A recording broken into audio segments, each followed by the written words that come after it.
Hello everyone. आज हम बात करेंगे अमेरिका में फैली हुई नई बीमारी के बारे में।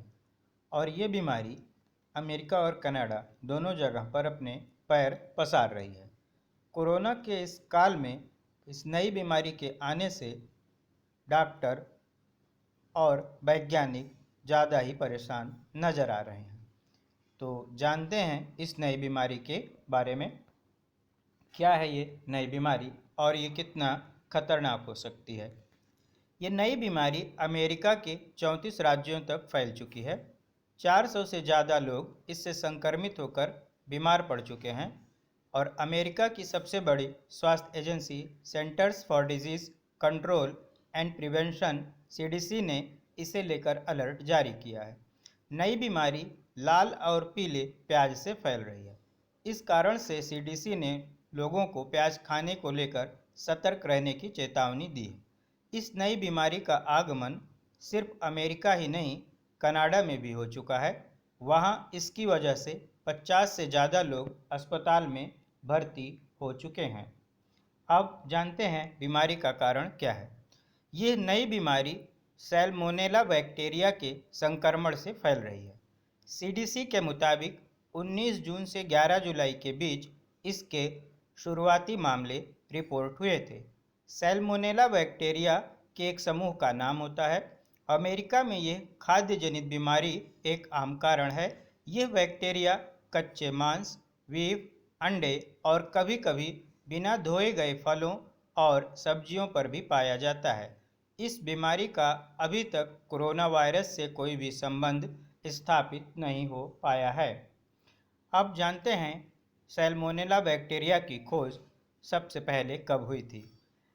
सैल्मोनेला बैक्टीरिया की खोज वर्ष 1885 में एक अमेरिकी वैज्ञानिक ने की थी, जिसका नाम डॉक्टर डेनियल एल्मर सैल्मोन था और उन्होंने अपने नाम पर ही इस बैक्टीरिया का नाम सैल्मोनेला रखा। 23 जुलाई 1850 को जन्मे डॉक्टर सैल्मोन एक पशु रोग विशेषज्ञ थे और 30 अगस्त 1914 को उनकी मौत हो गई थी। अब बात कर लेते हैं सैल्मोनेला बैक्टीरिया के बारे में। सैल्मोनेला प्रोटियोबैक्टीरिया संघ के गामा प्रोटियोबैक्टीरिया वर्ग के एंटेरोबैक्टीरियेसी कुल का एक वंश है। ये एक गतिशील अंतर्बीजाणु न बनाने वाला छड़ी आकृति का एंटेरोबैक्टीरिया है। इसकी कोशिका 0.7 से 1.5 माइक्रोमीटर के व्यास की होती है और कशाभिकाओं से घिरी होती है। सैल्मोनेला की केवल 2 ज्ञात जातियां हैं, सैल्मोनेला एंटेरिका और सैल्मोनेला बोंगोरी, लेकिन 6 उपजातियां और 2500 से अधिक सीरोटाइप मतलब सीरम प्रारूप प्राप्त होते हैं। अब जानते हैं संक्रमण के क्या लक्षण होते हैं, कैसे हम पहचानेंगे कि हम सैल्मोनेला बैक्टीरिया के संपर्क में आ चुके हैं। सैल्मोनेला संक्रमण वाले अधिकांश लोगों को दस्त, बुखार और पेट में ऐंठन होती है। लक्षण आमतौर पर संक्रमण के 6 घंटे से 6 दिन बाद और 4 से 7 दिनों के बीच दिखने शुरू होते हैं। कुछ लोगों में संक्रमण के बाद कई सप्ताह तक लक्षण दिखते ही नहीं हैं, जबकि कुछ लोग कई सप्ताह तक लक्षणों का अनुभव करते रहते हैं।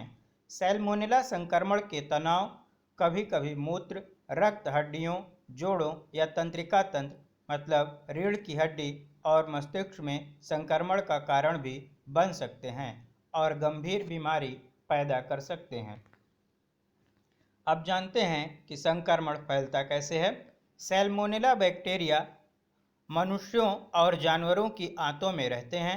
लोग विभिन्न प्रकार के स्रोत से संक्रमित हो सकते हैं, जैसे दूषित भोजन खाने या दूषित पानी पीने से, संक्रमित जानवरों या उनके मल को छूने से। सैल्मोनेला पॉइजन ज़्यादातर 5 साल से कम उम्र के बच्चे या 65 साल से ज़्यादा आयु के बुजुर्गों को अपनी चपेट में ले रहा है। जानते हैं कि क्या ये कोई नई बीमारी है या पहले से ही ये पाई जाती थी। सैल्मोनेला बैक्टीरिया का संक्रमण कोई नई बीमारी नहीं है, बल्कि अमेरिका में ये बहुत पहले से अस्तित्व में है। सीडीसी का अनुमान है कि सैल्मोनेला हर साल अमेरिका में 10 लाख से ज़्यादा बीमारियों का कारण बनता है। इसकी वजह से अमेरिका में हर साल लगभग 420 लोगों की मौत होती है। लेकिन लोग जब पहले से ही कोरोना वायरस जैसी जानलेवा और घातक बीमारी से पीड़ित हों, तो ऐसे में इसको एक नई बीमारी ही माना जा रहा है। क्या ये बीमारी कोई नई परेशानी का कारण बनेगी? वैसे तो सैल्मोनेला संक्रमण के कारण होने वाले दस्त वाले लोग अधिकांशतः पूरी तरह से ठीक हो जाते हैं, लेकिन कुछ लोगों में मल से संबंधित परेशानियां कुछ महीनों तक सामान्य नहीं हो पाती हैं। सैल्मोनेला संक्रमण वाले कुछ लोगों में जोड़ों में दर्द जैसी परेशानियां होती हैं, जो आगे चलकर प्रतिक्रियाशील गठिया का कारण बन सकती हैं। प्रतिक्रियाशील गठिया महीनों या सालों तक रह सकता है और इसका उपचार करना कठिन हो सकता है। प्रतिक्रियाशील गठिया वाले कुछ लोगों को पेशाब करते समय आंखों में जलन और दर्द होता है। जानते हैं उपचार के बारे में। ज़्यादातर लोग एंटीबायोटिक दवाओं के बिना ही 4 से 7 दिनों के भीतर सैल्मोनेला संक्रमण से उबर जाते हैं। लेकिन जो लोग इस संक्रमण से बीमार पड़ गए हैं, उन्हें लंबे समय तक अतिरिक्त तरल पदार्थ लेना चाहिए, जब तक दस्त रहे तब तक खासकर। और इसके लिए एंटीबायोटिक की सलाह तभी दी जाती है जब मरीज गंभीर रूप से बीमार पड़ा हो, मरीज की प्रतिरक्षा प्रणाली कमज़ोर हो, मरीज पहले से ही HIV संक्रमित हो या उसका कीमोथेरेपी उपचार चल रहा हो, मरीज की आयु 50 वर्ष से अधिक हो और उसे हृदय रोग जैसी गंभीर समस्याएं हों, मरीज 65 या उससे अधिक उम्र का हो या फिर नवजात बच्चों को। अब जानते हैं बचने का उपाय। इस संक्रमण से बचने के लिए कच्चे मांस आदि को खाने से बचना चाहिए। जानवरों को छूने या संभालने के बाद साबुन और पानी से अच्छी तरह से हाथ धोएं। कच्चे फलों और सब्जियों को अच्छे से धोएं और उन्हें छील कर ही खाएं। अधपके अंडे, अधपके बीफ, पोर्क या पोल्ट्री खाने से बचें। भोजन को ठीक से फ्रीज करें।